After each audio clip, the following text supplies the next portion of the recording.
ಗಂಡರ ಗಂಡ ಚಂಡ ಪ್ರಚಂಡ, ಲೋಕ ಕಂಡ ವೀರ ಮುಖಂಡ, ನಾಡು ಕಂಡ ಅಭಿವೃದ್ಧಿಯ ಹರಿಕಾರ, ಚರಿತ್ರೆಯ ಪುಟಗಳಲ್ಲಿ ಝಳಪಿಸುವ ನಮ್ಮ ಹೆಮ್ಮೆಯ ನಾಯಕ ನಾಡಪ್ರಭು ಕೆಂಪೇಗೌಡರು.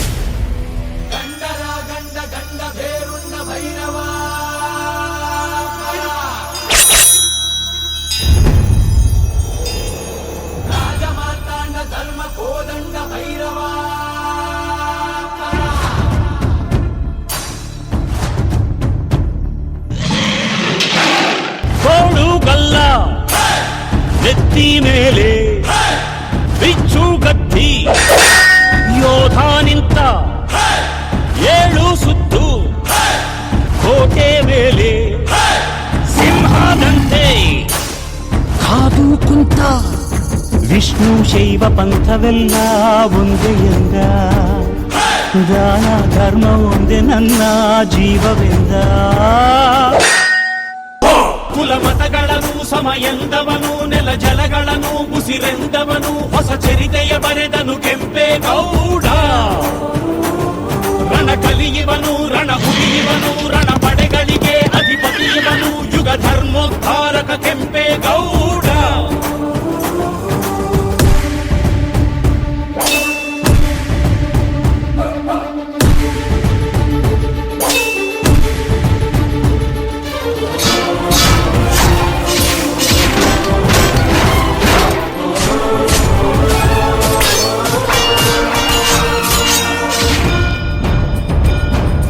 ವಿಜಯನಗರದ ಅರಸರು ಹಿಂದಿನಿಂದಲೂ ತಮ್ಮ ವಂಶಸ್ಥರ ಮೇಲೆ ಇಟ್ಟಿದ್ದ ನಂಬಿಕೆಗೆ ಚ್ಯುತಿ ಬಾರದಂತೆ ನಡೆದುಕೊಳ್ಳುವ ಕೆಂಪೇಗೌಡರು ವಿಜಯನಗರ ಸಾಮ್ರಾಜ್ಯಕ್ಕೆ ತಮ್ಮ ನಿಷ್ಠೆಯನ್ನು ಮುಂದುವರಿಸುತ್ತಾರೆ.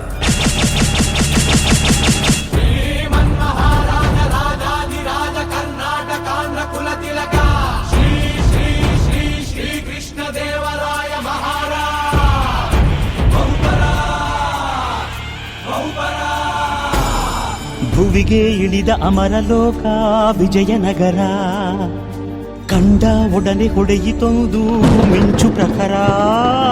ನನ್ನ ಗಡಿಯೊಳಗೆ ನನ್ನ ಯುಗದೊಳಗೆ ಇಂಥ ಪ್ರತಿರೂಪ ಇರಲಿರಲೆ ಮಗೆ ಎಂಬ ಹಿರಿಕನಸ ಕಂಡ ಕೆಂಪೇಗೌಡ. ಕಂಕಣ ತೊಟ್ಟನು ಕೆಂಪೇಗೌಡ.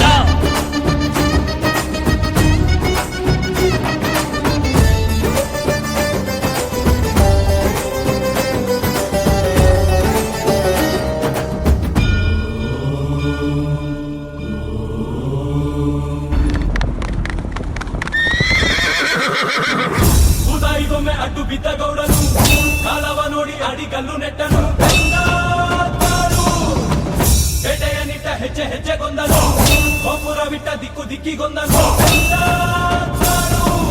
ಮಂದಿರಗಳನ್ನು ಕಟ್ಟಿದ ಧರ್ಮಾತ್ಮ, ಕೆರೆ ಕಾಲುವೆಗಳ ತೋಡಿದ ಪುಣ್ಯಾತ್ಮ, ಪರಭಾಷಿಕರ ಕರೆದ ಪ್ರೇಮಾತ್ಮ, ಕುಲ ಕಸುಬುಗಳ ಪೋರೆದ ಪರಮಾತ್ಮ.